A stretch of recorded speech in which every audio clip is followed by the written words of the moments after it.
ஆகாஷ்வாணி.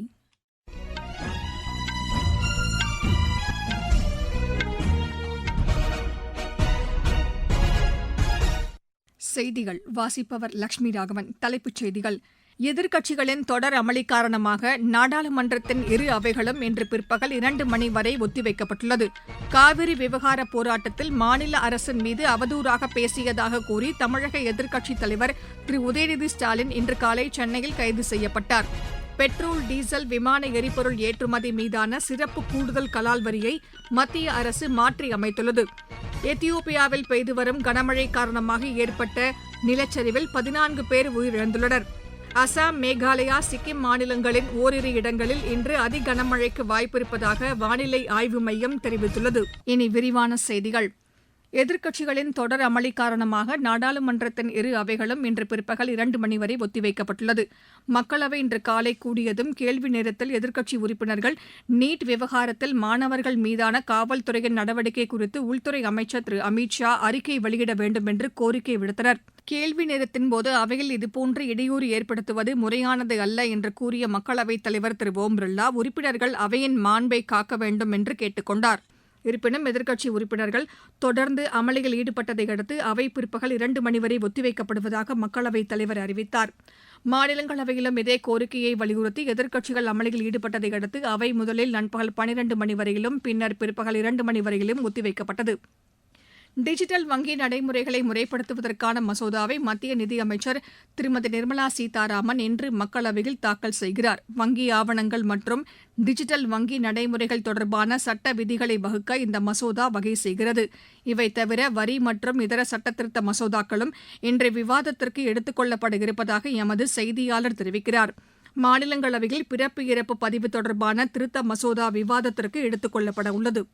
தமிழக எதிர்க்கட்சித் தலைவர் திரு உதயநிதி ஸ்டாலின் இன்று காலை சென்னையில் கைது செய்யப்பட்டார். தஞ்சாவூரில் காவிரி விவகாரம் தொடர்பான விவசாயிகள் போராட்டத்தில் கலந்து கொண்ட அவர் தமது உரையில் மாநில அரசுக்கு எதிராக தரக்குறைவான பேச்சுக்களை பயன்படுத்தியதாகவும் பெண்களின் கண்ணியத்தை குறைக்கும் வகையில் அவரது பேச்சு இருந்ததாகவும் கூறப்படுகிறது.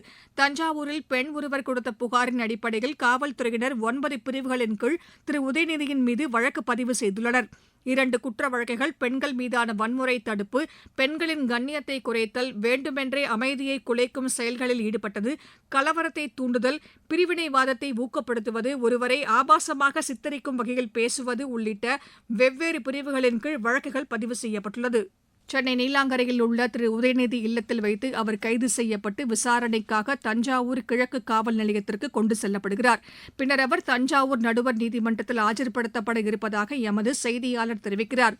அவரது கைது குறித்த தகவல்கள் பரவியதை அடுத்து திமுகவின் மூத்த தலைவர்கள் அவரது இல்லத்திற்கு விரைந்தனர்.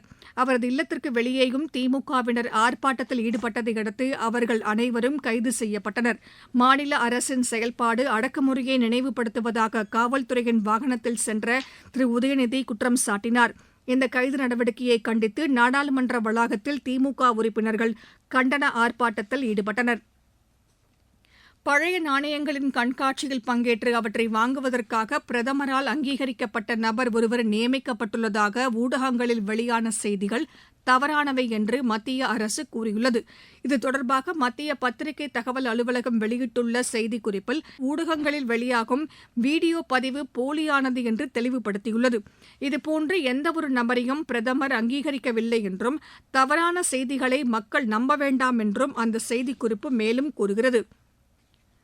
தேசிய ஜனநாயக கூட்டணி நாடாளுமன்ற உறுப்பினர்களின் கூட்டம் பிரதமர் திரு நரேந்திர மோடி தலைமையில் புதுதில்லியில் இன்று நடைபெற்றது.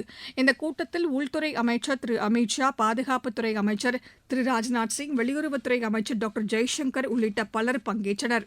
நீங்கள் கேட்டுக்கொண்டிருப்பது ஆகாஷ்வாணியின் செய்தி அறிக்கை. ஊரக வளர்ச்சிக்கான புதிய அத்தியாயம்.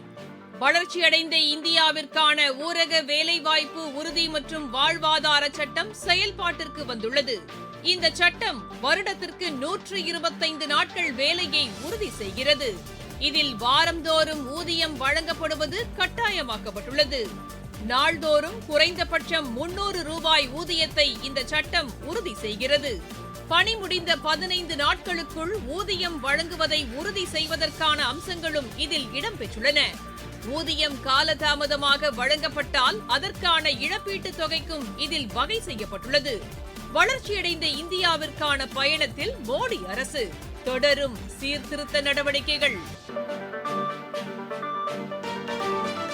பெட்ரோல், டீசல், விமான எரிபொருள் ஏற்றுமதி மீதான சிறப்பு கூடுதல் கலால் வரியை மத்திய அரசு மாற்றி அமைத்துள்ளது.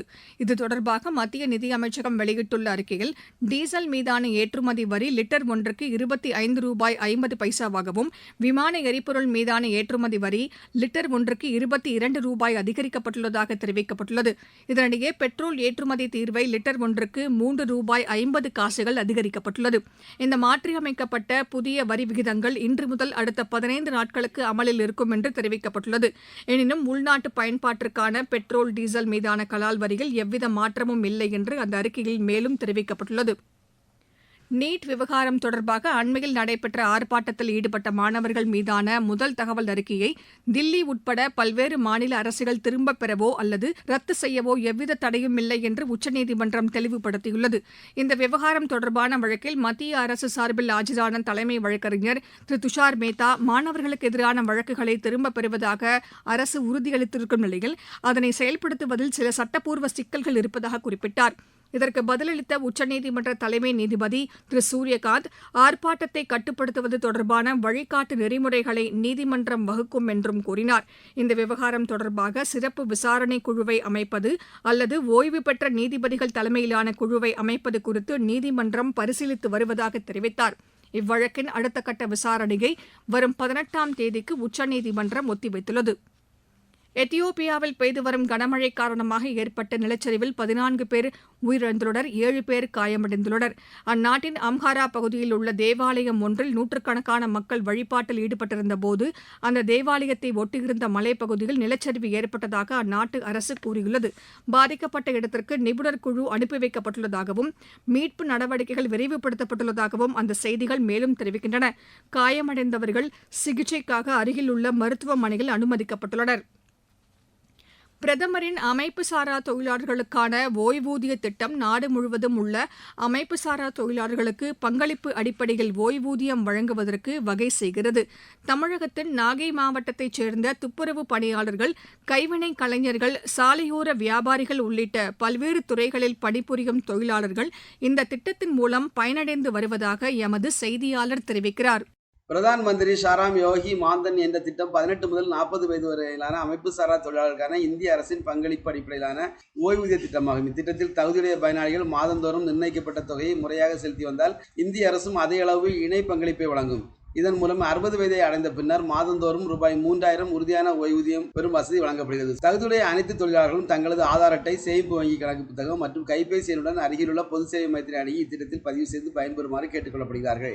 எனவே நாகப்பட்டினம் மாவட்டத்தில் உள்ள சுற்றுலா சங்கங்கள், விடுதி உரிமையாளர்கள், பயண முகவர்கள், சுற்றுலா ஏற்பாட்டாளர்கள் மற்றும் சுற்றுலாத்துறையுடன் தொடர்புடைய அனைத்து பங்குதாரர்களும் பதிவு செய்வதற்கு தேவையான ஒத்துழைப்பை வழங்குமாறும், மேலும் விவரங்களுக்கு பூம்புகார் சுற்றுலா அலுவலர் அவர்கள் அல்லது பூம்புகார் சுற்றுலா அலுவலர் வளாகத்தில் உள்ள சுற்றுலா அலுவலகம் ஆகியவற்றை நேரில் அணுகி பயன்பெறலாம். நாகையிலிருந்து செல்வன் ஜெபராஜ். அசாம், மேகாலயா, சிக்கிம் ஆகிய மாநிலங்களின் ஓரிரு இடங்களில் இன்று அதி கனமழைக்கு வாய்ப்பிருப்பதாக வானிலை ஆய்வு மையம் தெரிவித்துள்ளது. அருணாச்சல பிரதேசம், பீகார், நாகாலாந்து, மணிப்பூர், மிசோரம், திரிபுரா மாநிலங்களின் ஓரிரு இடங்களில் இன்று கனமுதல் அதி கனமழைக்கு வாய்ப்பிருப்பதாக அந்த மையம் கூறியுள்ளது. இதனிடையே ஒடிஷாவில் உள்ள நதிகளில் ஏற்பட்டுள்ள வெள்ளப்பெருக்கு குறைந்துள்ளதை அடுத்து பாதிக்கப்பட்ட பகுதிகளில் மீட்பு மற்றும் நிவாரண நடவடிக்கைகளை அம்மாநில அரசு முழுவீச்சில் மேற்கொண்டு வருகிறது. மழை வெள்ளத்தால் பாதிக்கப்பட்ட மக்களுக்கு உதவிடும் வகையில் முதற்கட்டமாக 110 கோடி ரூபாய் நிவாரண தொகுப்பு வழங்கப்படும் என்று அம்மாநில முதலமைச்சர் திரு மோகன் சரண் மாஜி அறிவித்துள்ளார். மீண்டும் தலைப்புச் செய்திகள். எதிர்க்கட்சிகளின் தொடர் அமளி காரணமாக நாடாளுமன்றத்தின் இரு அவைகளும் இன்று பிற்பகல் 2 மணி வரை ஒத்திவைக்கப்பட்டுள்ளது.